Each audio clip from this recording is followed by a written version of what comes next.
get ready to just have a girl chat video. Let's get this party started. Kind of feel like Pink, but not really. Let's go. See you in a bit.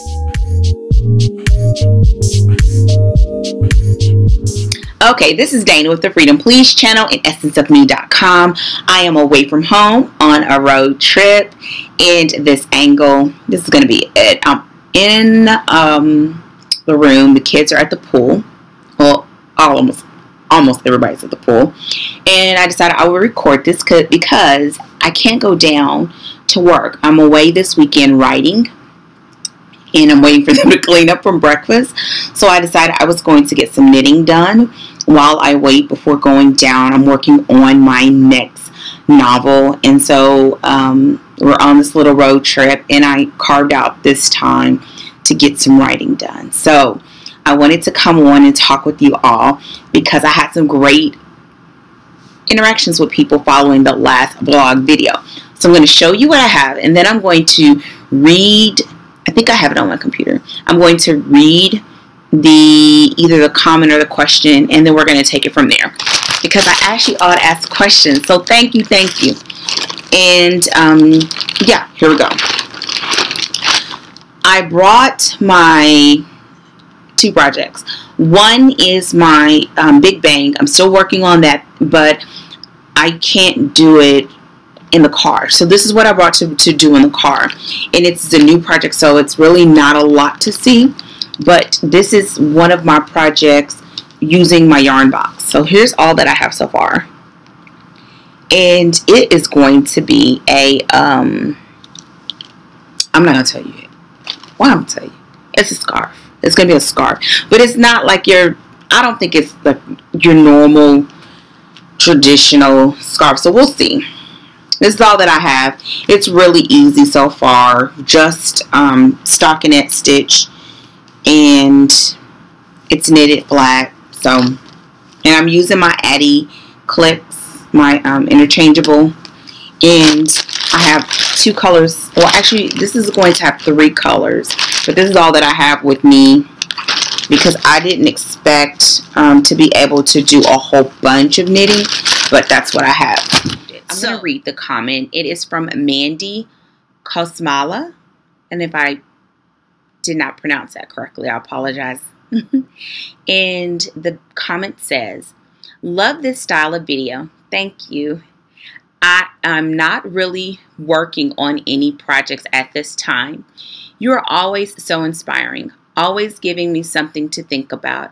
I have no idea what I want to do, and I'm a procrastinator, or I try to do too much and get overwhelmed. As a wife and mother of 3, my why is my children and husband, but I'm trying to focus on me a little more, trying to figure out who I am. So that was a comment. Thank you, Mandy. She comments on a lot of videos, and I appreciate you. And I told her that I would do a video about this. I think in her comment that is a common thing. And I have some tips. And I say I think it's a common thing. And I don't know if it's true for men because I'm not a man. But I believe as women, there's this thing, whether it's a nurturing thing, even if you don't feel like, oh, I'm a nurturing person, or I don't feel like I'm a maternal person. I think it's just something about the way God made us. And I don't know what that is. And quite honestly, I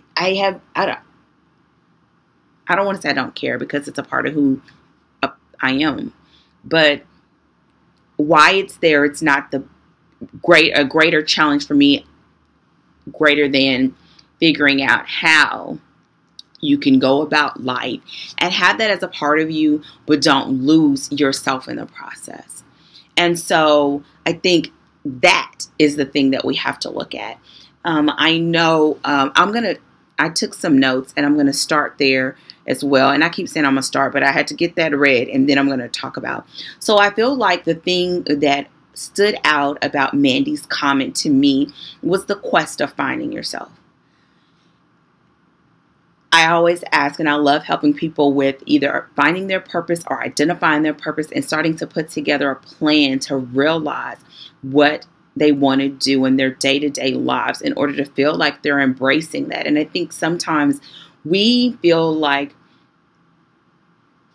we have it, we may have seen this vision, we have this idea, but we don't feel like our day-to-day lives are being authentic to that. That's what the discord comes from inside of us, because we don't feel like our lives reflect that vision. Or you may feel like, oh, this is the thing I'm going after, but every day I'm just cleaning, noses and wiping bottoms, or cooking dinner, or folding clothes, or going to the same job every day, and none of that to you feels as if it's authentic to that purpose or authentic to that vision. And so you feel a disconnect. And so the question today is about finding yourself. Okay. And if you feel like, look, we're girlfriends.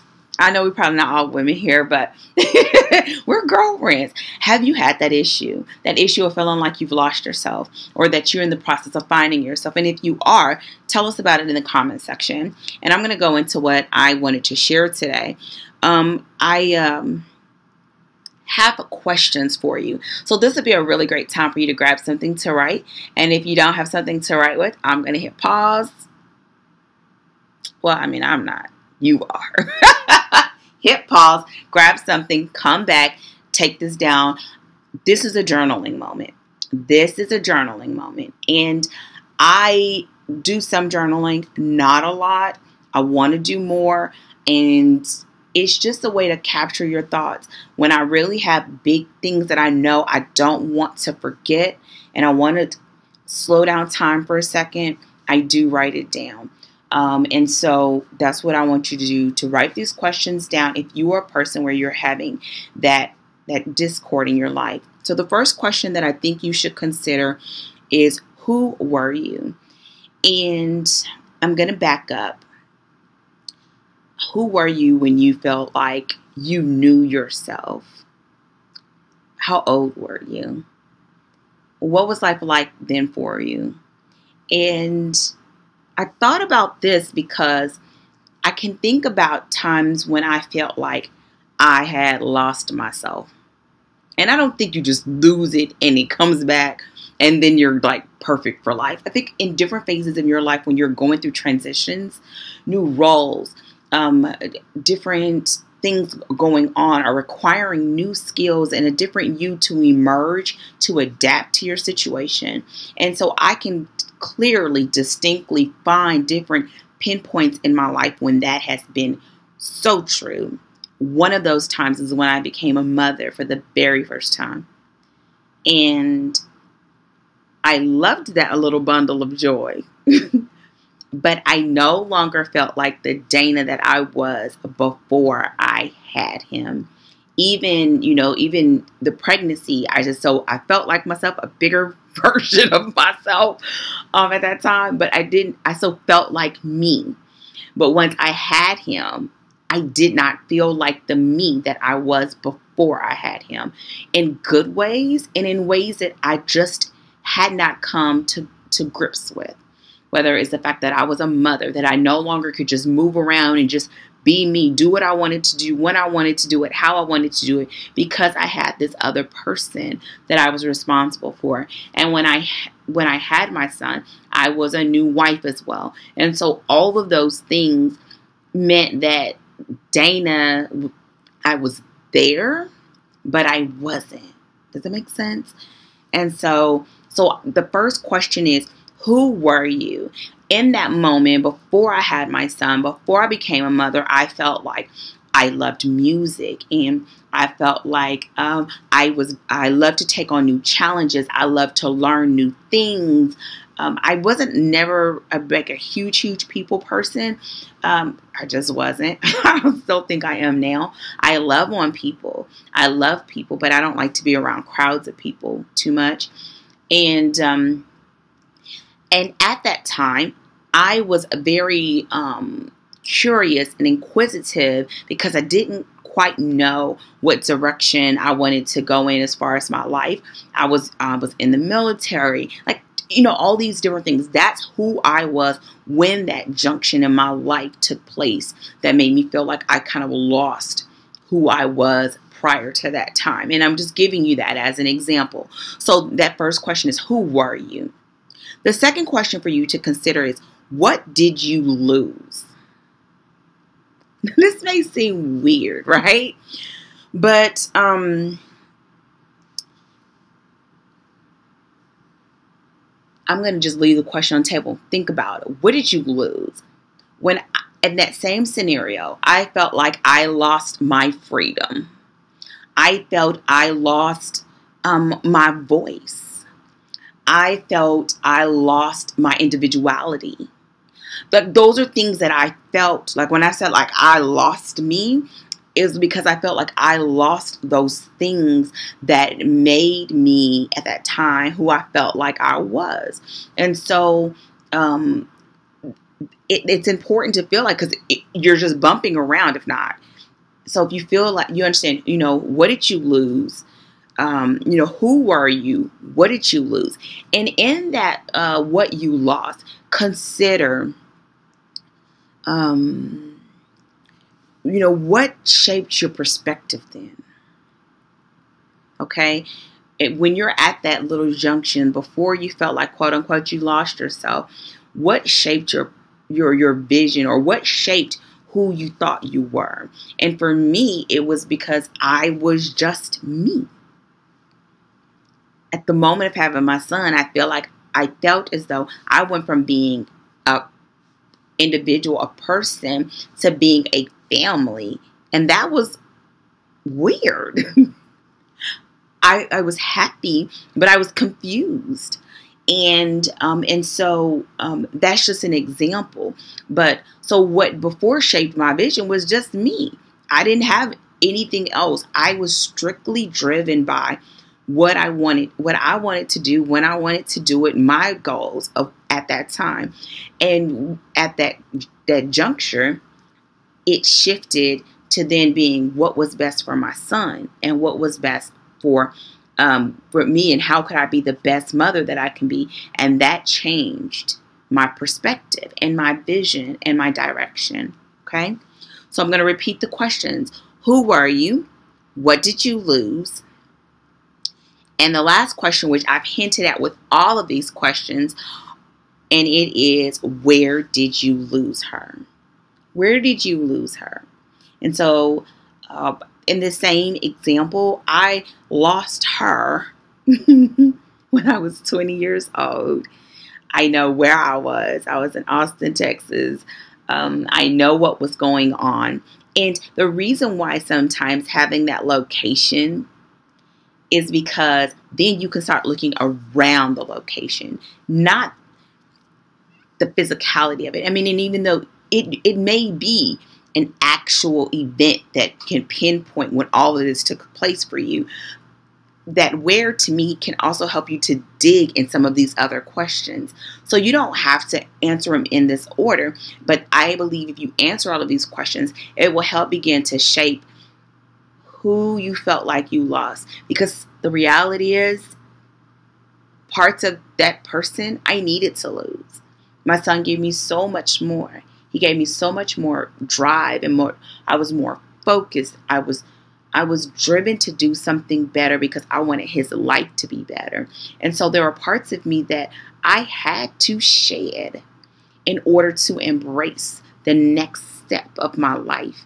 And even if I haven't even fully embraced it at this point in my life, I had a new vision for my life, and it gave me clarity. So although I lost parts of that person, now when I go back and I look at it and I reshape my life now and I go through a different season, there are parts of that Dana that are now back. And it has nothing to do with children, because I now know that those things that I put to the side, which we're going to talk about in part 2, but that I really needed to pick back up so that I can now know what it means to be Dana, what it means to be mom, what it means to be wife, what it means to be spiritual midwife, what it means to be a sister, what it means to be a friend. And so it gives me a better understanding of who I am and what things I hold dear to me so that I can be the best me through all of those areas of my life. So this crafting blog, I really didn't do very much crafting. And because I cannot knit and talk. I'm not really good at that at all. But I do hope that it was helpful. So this was part 1 of this Finding Me. And Mandy, I really thank you for allowing me to share your comment. And I hope that these questions were helpful. I'm going to read them one more time. And yes, I'm reading it on my phone because when I'm doing these, I like to take notes, because when I'm working with somebody and we're working one-on-one, I take a lot of notes. Funny thing is, I hardly ever have to read the notes when I'm working with someone, because I just want to make sure that I don't miss anything in the anticipation of unveiling something really life-changing can take on its own momentum in the conversation. And so here, I feel like as women, and I'm not talking just to women, but that's kind of what happens a lot. As a woman, we can have this really, really bad. We pick up everybody else's issues, everybody else's stuff.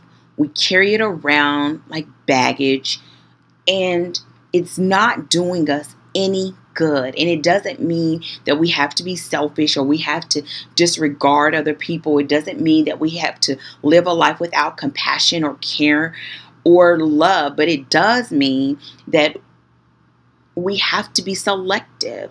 And when we're selective, we can be the best us, which means we can do even more for other people without compromising you. And so that's why I want to make sure I'm reading the questions, that we're very focused on where we're going. And I just hope that this helps someone. So I'm going to read the questions again. So get your journal. And if you journal this, tell me, okay? Here we go. I'm on vacation talking to you. Well, talking to me, but it's for you. Number 1, who were you? Who were you at the time when you, quote unquote, lost yourself? Who were you? I mean, and if you need to, when you're writing this, if you need to describe yourself, if you need to, because it may be when you lost yourself, that when you gained weight, when you lost weight, when you got a divorce, who were you at the time when you believe that this change took place? Okay. The second question, what did you lose? Part of that is, like what helped shape your perspective in life. What do you feel like you lost in that moment when all of the change occurred? Lastly, where did you lose her? Where? And I'm saying her because if I'm talking to you and you're a woman, if not, where did you lose him? Where was it?